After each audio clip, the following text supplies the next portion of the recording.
Johnny Furphy scouting report, NBA draft prospect scouting report series is what you are watching right now.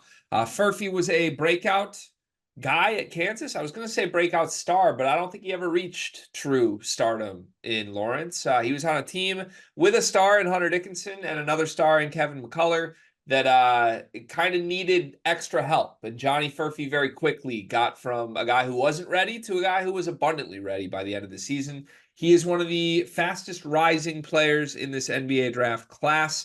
There was speculation on if he would return to college. Ultimately, the answer was no. He's headed to the NBA, and he slots in at 21st on our collective big board. You and I, Riley, both had him 23rd on our individual big boards. So some alignment there. Before we get to our categories, just give me a general overview, high level of Johnny Furphy, the player. He's got a great looking shot, pretty good coming off of screens. We're coming shooting on the move. Pretty athletic, pretty bouncy, like can get you some highlight reel dunks. And he was sneakily efficient this past year in the Big 12. He was second in the league in true shooting percentage, seventh in free throw rate. That free throw rate number I think is really, really key because he's still a little bit slight. I think he's 6'9", 6'8" wingspan. But the fact that he was able to, draw contact so easily as a freshman, as a late bloomer. I mean, he did I think he reclassed twice, reclassed down a year, then reclassed back into his original class, and came on the scene really late into the offseason cycle. And yeah, it's tough to not like this trajectory that he's on going forward. Yeah, I think it's the progression that has people most excited because he was a different player in February than he was in November. And he kind of came together at Kansas quickly. Like, if I remember correctly, he was sort of a late ad for Bill Self, and it was kind of like, Yeah. whoa, what's going on here? And I don't know. If By the end of the year, he was their fourth best player. Yeah, if you go way back into the annals of sleepers history, we had a segment on Johnny Furphy in like July of 2023 because UNC was after him really hard, and and I was excited about him. I wanted to talk about him, and y'all clowned me. And Carter said it sounded like a fake name, which it does. But a year later, he might be a lottery pick. So, uh, chalk that point up for me, man. I wish I had flowers to hand you, Riley. I really do. Let's get into our categories. One word to describe Johnny Furphy. What do you got? He's a dingo. He's a dog from the outback. He's a predator. Dingo. I love how much fun you have at these videos, man. I enjoy it so much. Are you so you are implying that Johnny Furphy is a dog? Yes.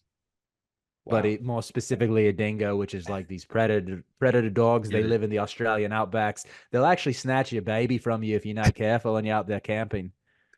How do you feel about Steve Irwin? I love Steve Irwin. Rest in peace, man. Oh my gosh. All right, one word to describe Furphy, man. It's nowhere near as fun. I just said improving because that's still ongoing. That's how I feel about Furphy. He has improved. He's not a finished product. There's a lot more improvement to be made, but he is well on his way. And if the trajectory continues on the same trajectory curve that it has been on, he could be a really special player in the league. Is he more likely to hit his floor or his ceiling?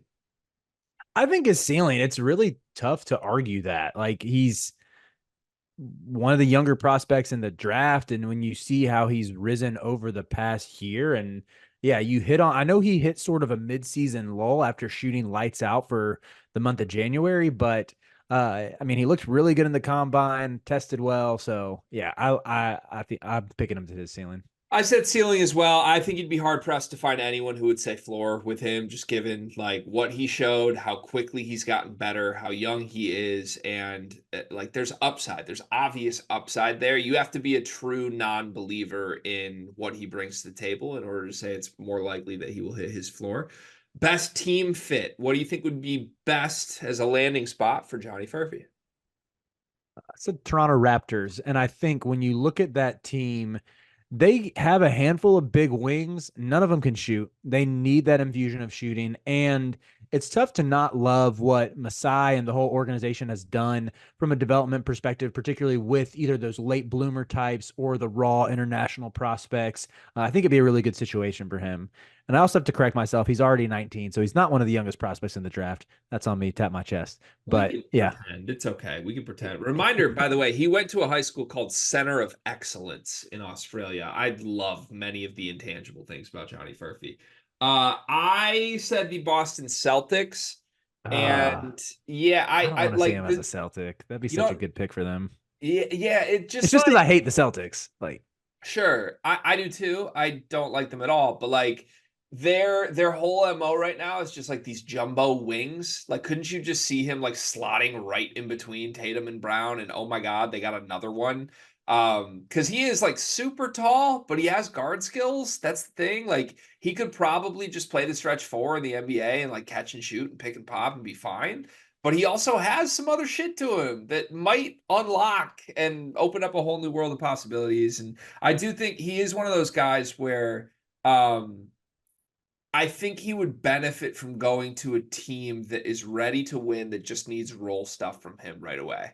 Because mhm. if he goes to a team that isn't trying to win, that wants like 20 a game, I feel like he could get lost in the mix and maybe not be capable of that. But he can most definitely play a role like he did at Kansas, be the fourth option, and contribute to winning in small ways. What does his best season in the NBA look like statistically? Peak year stats for Johnny Furphy.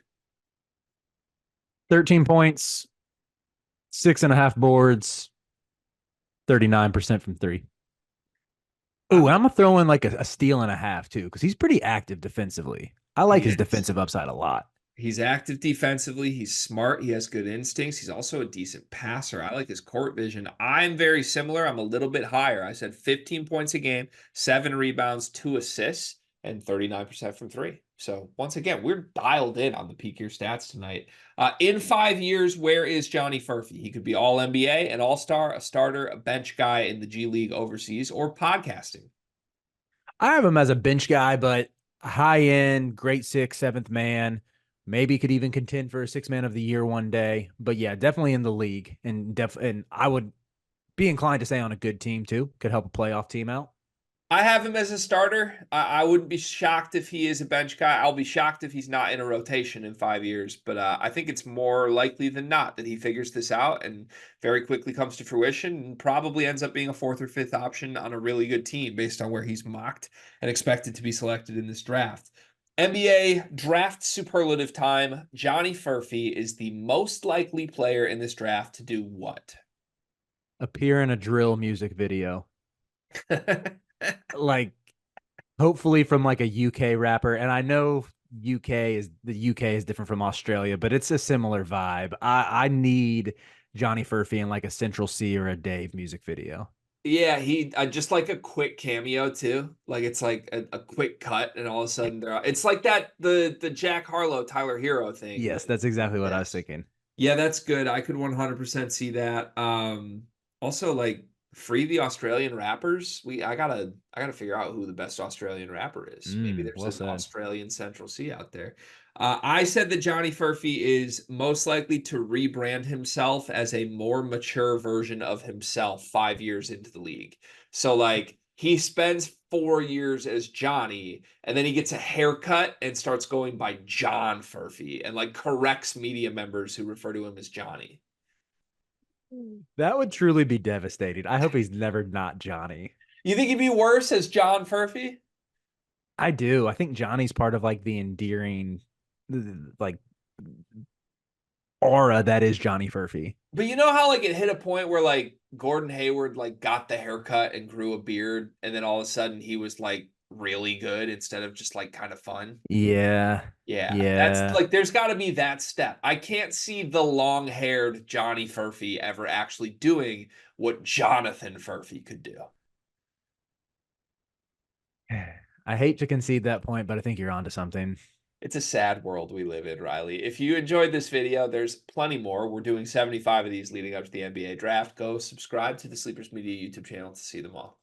The NBA draft is coming up, and I've got something awesome for you. We are partnering with the people at NBA 2K Lab. NBA 2K is the best video game on earth, The people at 2K Lab are making some awesome stuff to make that game even more fun, and they just launched their 2024 NBA Draft Simulator, where you can find the official Sleepers Media big board. We ranked our top 75 players in this draft class. Me, Carter, Brian Ralph, Riley Davis. We did it together, and it is featured on the 2K Lab NBA Draft Simulator. You can take control of any team in the draft, play GM with just one click, and see our entire rankings before these videos even come out. Check out the link in the description of this video to try out the draft sim for yourself, and you can find more mini games at nba2klab.com/nba-mini-games.